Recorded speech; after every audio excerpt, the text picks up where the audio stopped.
Sudah lemes pada ronde pertama, tetapi menjadi kuat lagi pada ronde kedua, ketiga, dan seterusnya.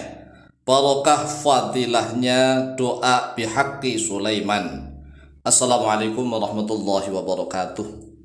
Bismillah walhamdulillah wassalatu wassalamu ala rasulillah Sayyidina wa maulana Muhammadin ibn Abdillah wa ala alihi wa sahbihi wa mawalah wa la hawla wa la quwwata illa billah, amma ba'd. Saudaraku kaum muslimin wal muslimat rahimakumullah, wa bil khusus saudara-saudara kami para pecinta dan subscriber channel YouTube Tafsir Al-Muallim dimanapun berada, yang tidak lupa dan tidak bosan-bosannya senantiasa kami doakan semoga Allah Azza wa Jalla memberikan kesehatan, sehat walafiat lahir dan batin. Semoga Allah Jalla Jalaluh memberikan rizki yang melimpah ruah, harta yang barokah, menjadikan anak-anaknya anak-anak yang soleh dan solihah, dzurriyyahnya dzurriyyah yang thayyibah, hidupnya sukses, bahagia dan selamat di dunia dan di akhirat. Amin amin Allahumma amin.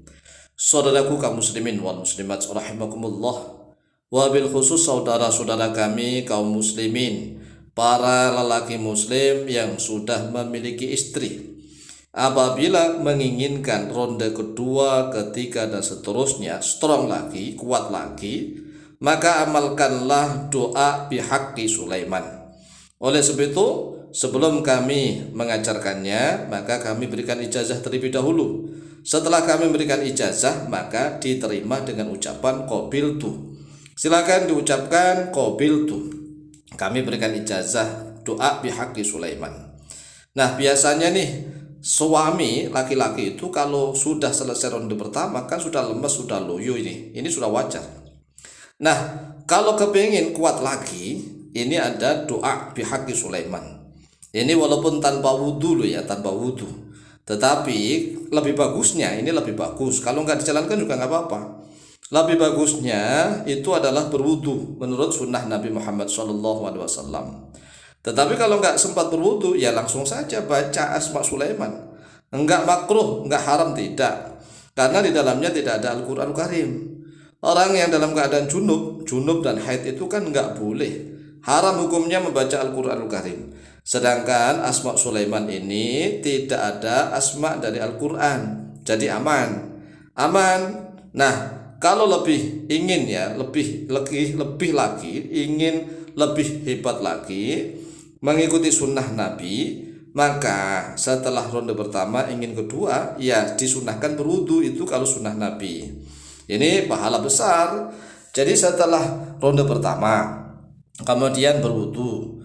Jangan cara apa? Ya dicuci dulu lah senjatanya, dicuci sampai bersih, kemudian berwudu. Setelah berwudu langsung dipakai lagi, ya membaca Asma Sulaiman. Lah, nggak usah mandi untuk menghilangkan kemakruhan, ya.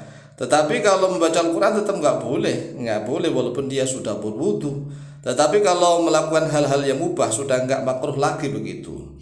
Nah, kalau masalahnya nggak sempat berwudu, apakah boleh membaca Asma Sulaiman?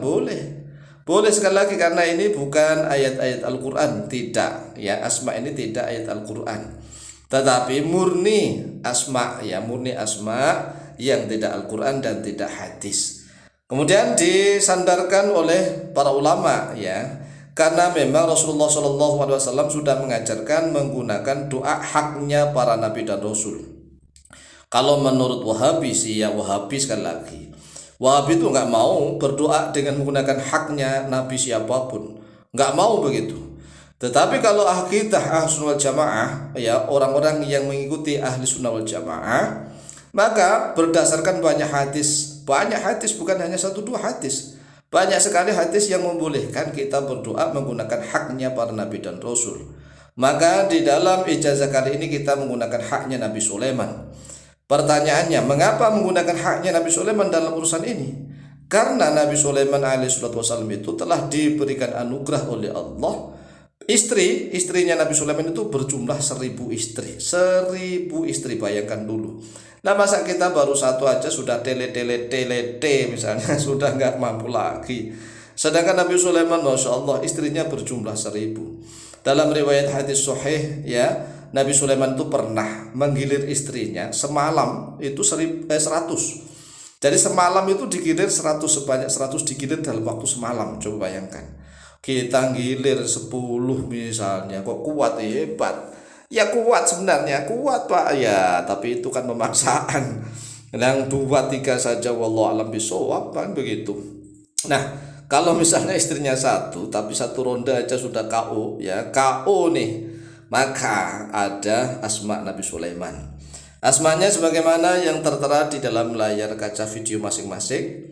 Ya dzakarul insan kum bihaqqi Sulaiman. Cara bacanya nih, nunnya disukun dua-duanya. Yang pertama, ya dzakarul insan kum bihaqqi Sulaiman, begitu.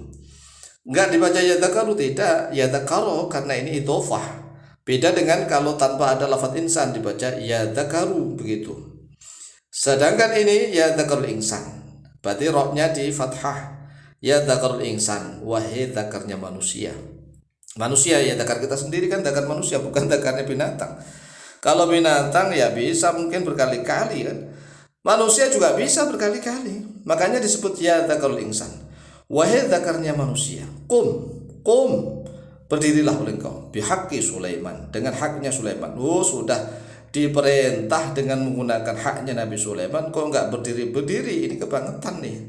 Oleh sebab itulah harus dilatih terlebih dahulu.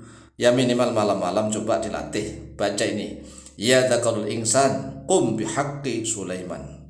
Ya dzakarul insan qum bihaqqi Sulaiman. Wahai dzakarnya manusia, berdirilah dengan haknya Nabi Sulaiman. Nah begitu. Kalau membacanya ini bisa menyatukan antara hati dengan pikiran jadi satu, kemudian menyuruh kepada kemaluannya, berdiri tuh. Makanya ada caranya ini, cara membacanya, yaitu konsentrasi, satukan antara akal dengan pikiran. Loh, tadi katanya hati, sekarang akal. Loh begini, akal itu di dalam hati. Ingat, akal itu letaknya di dalam hati, sedangkan pikiran letaknya di otak. Otak itu di kepala. Makanya banyak orang yang cuma cerdas otaknya doang tetapi akalnya mati, ya kan, dalam Al-Quran begitu. Oleh sebab itulah kita harus berlatih menyatukan antara akal yang ada dalam hati dengan pikiran yang ada di otak. Otak itu di kepala. Antara akal dan pikiran dikonsentrasikan jadi satu. Kemudian setelah konsentrasi jadi satu, kita membaca mantranya ya dzakarul insan qum bihaqqi Sulaiman. Itu walaupun sekali, itu cespleng, asalkan dilatih menyatukan antara akal yang ada dalam hati dengan pikiran yang ada di otak. Ya, caranya bagaimana? Konsentrasi gampang kalau dilatih nih. Kita coba terpejam sebentar, terpejam mata, kemudian kita perintahkan hati kita, di dalamnya ada akalnya. Kemudian kita perintahkan lagi kepada otak kita, di dalamnya ada kekuatan fikir di otak. Nah, menyatu di tengah-tengah ya, antara ini mulut, tenggorokan. Kemudian kita membaca ya dzakarul insan qum bihaqqi Sulaiman. Nah, tatkala membaca ini yang diperintahkan itu kan bagian bawah lagi, ya kan? Jadi ini perpaduan antara akal, pikiran, kemudian lisan dan kepada senjatanya itu. Nah, ini kalau sudah terlatih bisa, insya Allah nggak usah ke Maerot, nggak usah kemana-mana. Ya diperintah sendiri tuh barangnya itu kan bisa berdiri sendiri, ya kan, bisa berdiri, bisa lemes sendiri, dan bisa berdiri tatkala diperintah. Oleh sebab itu silahkan dihafalkan mantranya, kemudian silahkan diamalkan. Insya Allah mustajabah biidnillah. Wallahu ta'ala a'lam bishawab.